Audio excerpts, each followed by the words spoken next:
अच्छा, कार्य, ऊर्जा, शक्ति, ये शब्द तो हम सब रोज ही इस्तेमाल करते हैं, है ना? पर क्या होगा अगर मैं कहूं कि फिजिक्स यानी भौतिकी की दुनिया में इनका मतलब कुछ कुछ बिल्कुल ही अलग है, इतना अलग कि शायद आपको हैरानी हो जाए। तो चलिए, आज इन जाने पहचाने शब्दों के पीछे छुपे असली विज्ञान को समझते हैं। तो एक सीधे से सवाल से ही शुरू करते हैं। अभी इस वक्त इसे देखते हुए क्या फिजिक्स के हिसाब से कोई कार्य हो रहा है? हाँ, दिमागी तौर पर तो काफी मेहनत लग रही होगी, लेकिन इसका वैज्ञानिक जवाब शायद वो नहीं है जो मन में आ रहा हो। और यहीं पर सारा फर्क साफ हो जाता है। देखिए, एक तरफ है हमारी रोजमर्रा की भाषा, जहां पढ़ाई करना, कुछ सोचना, ये सब काम है। पर दूसरी तरफ है फिजिक्स, जो कहती है नहीं, फिजिक्स के लिए कार्य तभी होता है जब कोई फोर्स, कोई बल किसी चीज को उसकी जगह से हिला दे। जैसे एक बक्सा उठाना या एक गाड़ी को धक्का देना। अगर कोई मूवमेंट नहीं है तो कोई कार्य नहीं है। बस इतनी सी बात है। तो सबसे पहले हमें कार्य की इसी वैज्ञानिक परिभाषा को ठीक से समझना होगा, क्योंकि यही वो बुनियाद है जिस पर एनर्जी और पावर की पूरी इमारत टिकी हुई है।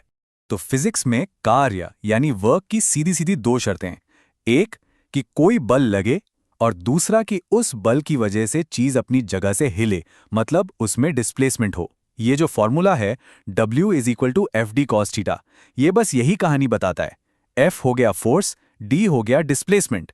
अच्छा, और ये cos थीटा, अरे ये बस ये पक्का करता है कि हम बल के सिर्फ उसी हिस्से को गिन रहे हैं जो सच में चीज को हिला रहा है। सीधी सी बात है ना? तो सबसे जरूरी बात जो याद रखनी है वो ये है कि अगर कोई हलचल नहीं तो कोई कार्य नहीं। चाहे कितनी भी ताकत लगा दी जाए, अगर वो चीज अपनी जगह से 1 इंच भी नहीं हिली तो फिजिक्स के हिसाब से किया गया कार्य जीरो है, शून्य। मूवमेंट होना ही चाहिए। और इसी वजह से कुछ बहुत ही मजेदार सिचुएशंस बनती हैं जहां कोई काम होता ही नहीं है।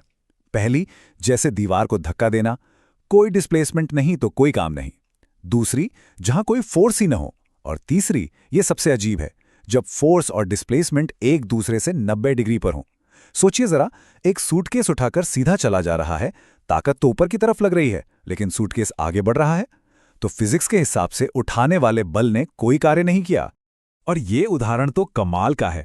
एक वेट लिफ्टर अपने कंधे पर बहुत भारी वजन लेके खड़ा है, उसकी मसल्स थक रही हैं, उसे जबरदस्त जोर लगाना पड़ रहा है, लेकिन क्योंकि वजन हिल नहीं रहा, डिस्प्लेसमेंट जीरो है, इसलिए उस वजन पर किया गया कार्य भी जीरो है ना जी? चलिए अब आगे बढ़ते हैं। जब किसी चीज पर काम होता है तो अक्सर वो हिलने लगती है, उसमें गति आ जाती है। और ये जो गति है ना, ये अपने आप में एनर्जी का एक रूप है। इसी को हम कहते हैं गतिज ऊर्जा या काइनेटिक एनर्जी। तो काइनेटिक एनर्जी यानी K किसी भी चलती हुई चीज की एनर्जी है। इसका फॉर्मूला है K = ½ mv²। इसमें m यानी मास तो जरूरी है, पर असली खेल तो v यानी वेलोसिटी का है। क्यों? क्योंकि वो स्क्वायर में है।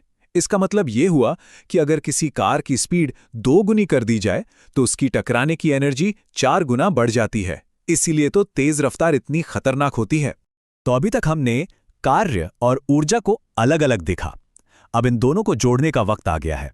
असल में ये एक ही सिक्के के दो पहलू कैसे हैं?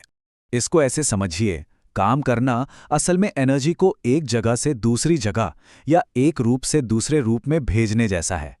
जब कोई गेंद फेंकता है तो वो कार्य करता है, और इस प्रोसेस में उसकी मसल्स की केमिकल एनर्जी गेंद की काइनेटिक एनर्जी में बदल जाती है। तो कार्य वो पुल है जो एनर्जी को एक जगह से दूसरी जगह ले जाता है। और इसका एक पक्का गणितीय सबूत भी है, जिसे कहते हैं वर्क एनर्जी थ्योरम।